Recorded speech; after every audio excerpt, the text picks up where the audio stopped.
As you guys probably know by now, Brawl Stars has been trending into a downward spiral for what seems like an eternity now.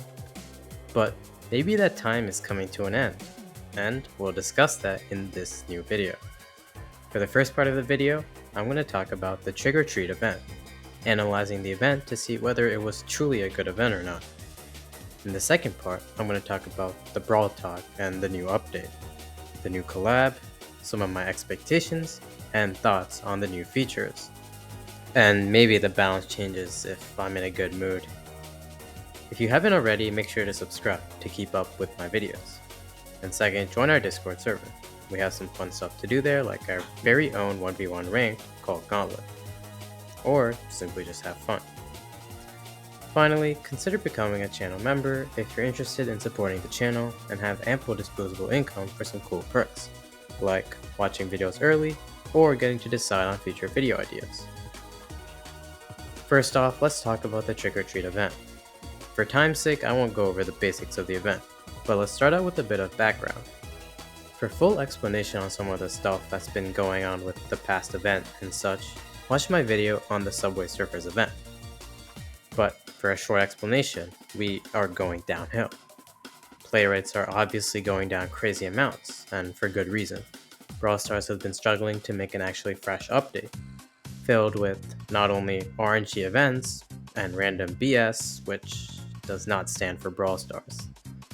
New updates are struggling to actually capture people's attention with a lack of good permanent content.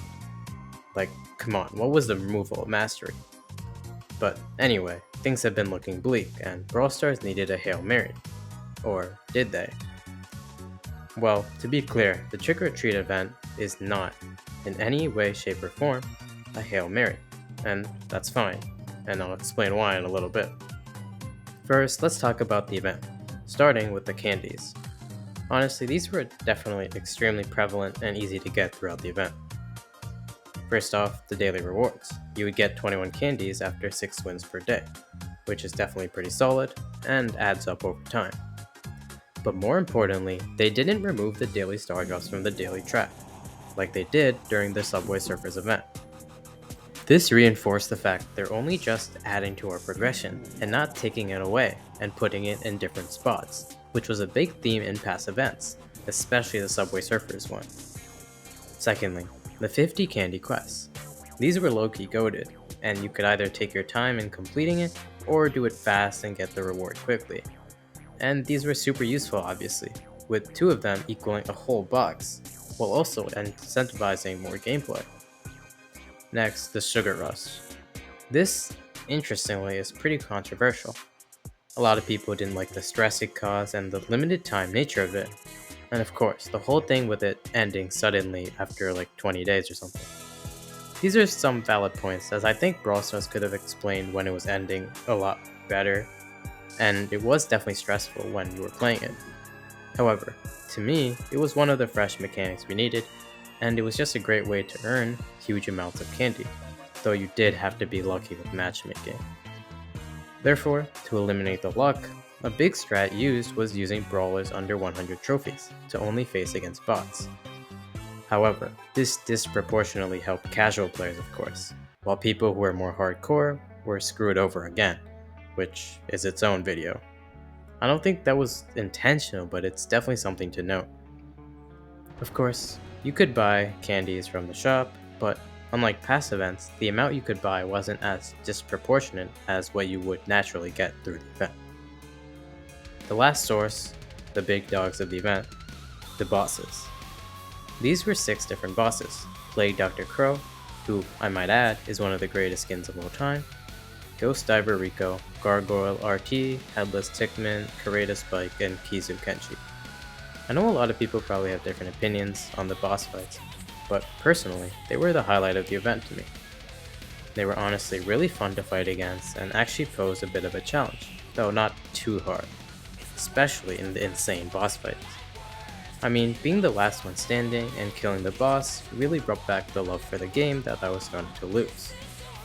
Even playing with randoms, the boss fights were still not possible, though I did lose a few times here and there.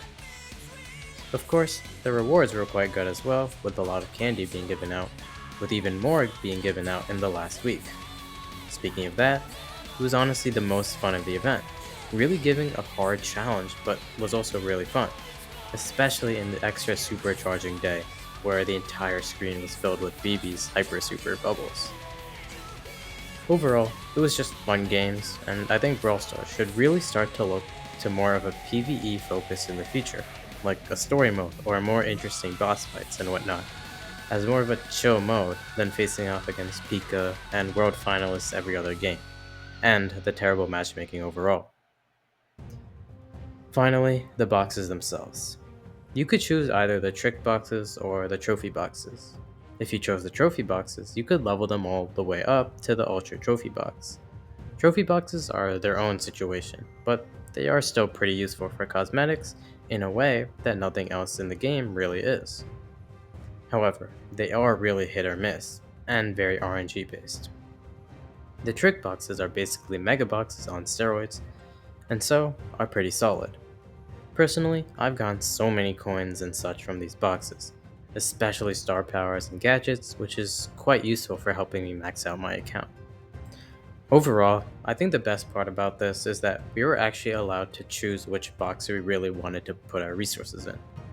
Often, Brawl Stars chooses our progression for us, so having some semblance of choice, as small as it is better than the usual. Honestly, after what we've been through in the last few updates, this was a great breath of fresh air. Sure, this event wasn't exactly perfect, nor was it really big scale, nor did it bring any people back to the game.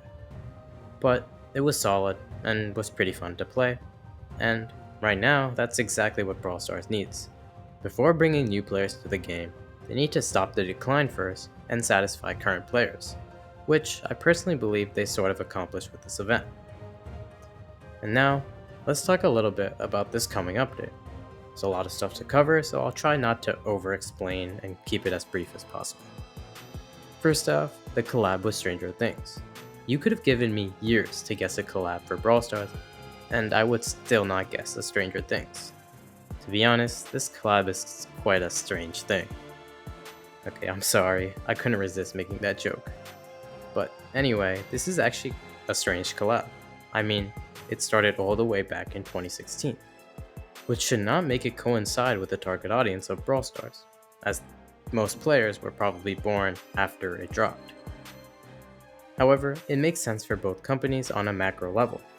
Stranger Things is about to drop Season 5, and Brawl Stars is also dropping, though in a different way through play rates. As for the event itself, the roguelite first. I can't lie, this intrigues me greatly, and this is the type of fresh stuff that I think we definitely needed in Brawl Stars. Combining two seemingly far apart game types into one should be definitely something that's entertaining and intriguing. However, we did see this exact same thing with Brawl Arena, which had a huge amount of hype alongside it. Brawl Arena could be its own video, but I think we can all agree it didn't live up to the pre-drop hype, even if it's not that bad of a game mode. As for Brawler cards and waffles, once again, we can't go an event without some sort of power-ups and RNG food item. However, no major progression is really locked behind these card pack thingies, and the power-ups honestly look pretty chill, other than the fact they are for a random brawler, so there's always the possibility you could get screwed over. As for the hypercharge change, honestly it's really good.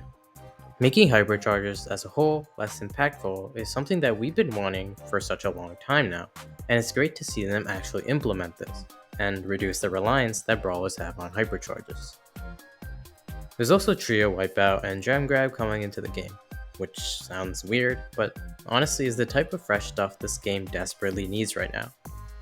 However, this might age poorly if the game modes themselves are trash, though I really like the large-scale, multiple team direction Brawl is going with these two game modes, and I do hope it works out.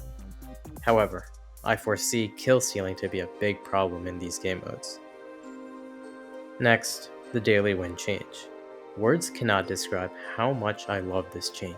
It's genuinely the best part of the update to me. Instead of having to win 8 games every day for just 3 star drops, you get 6 star drops for getting 6 wins, which is so much better. And even better than that, there's chances to get other huge rewards like hypercharged star drops or mega boxes. Though unfortunately sushi rolls are included. The team up quality of life changes were also pretty solid, though nothing crazy. As for mega quests, they're just overall pretty great.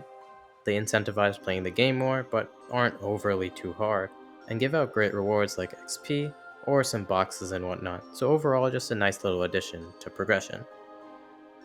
And probably the most underrated part of the update, XP doublers doubling quest XP. This is one of the big things that we wanted with an XP doubler rework, and here it is, so that's just great. There's also a pretty significant matchmaking change, which makes it so that the higher your brawler trophies, the more matchmaking is based on that brawler. The lower your brawler trophies, the more overall skill influences matchmaking. It remains to be seen whether this is actually good or not, but I do think that it has potential to be pretty good.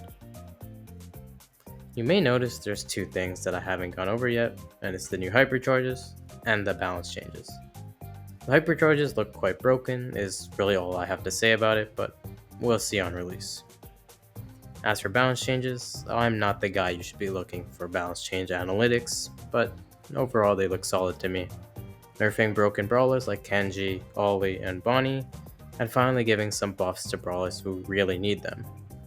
I might be wrong though, and these balance changes are horrible, but let me know in the comments.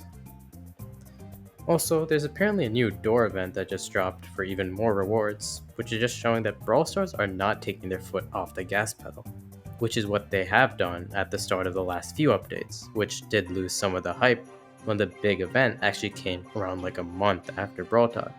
So, props to them for this. Overall, this update makes me hopeful again for Brawl Stars. They addressed both the short term with the whole collab event, and the long term with a lot of these changes, like the daily wins or big quests. And that's not to mention the many quality of life changes, which is honestly something that hasn't been very prevalent in the last few updates. The Trick or Treat event's also pretty solid, and gave a new sense of fun to the game that I haven't seen from it for a while. So, yes, it does seem like we're going in the right direction with this event and update. Brawl Stars is finally focusing on providing fresh updates that tackle both the short and long term, and actually listening to the community. However, to get back to the old days of popularity, these are just baby steps, and they're gonna have to keep this momentum up for basically a year or more. So, we'll see if this is just a fluke or a sign of things to come. But as always, thanks for watching. Watch this video, or this playlist, or join the Discord server.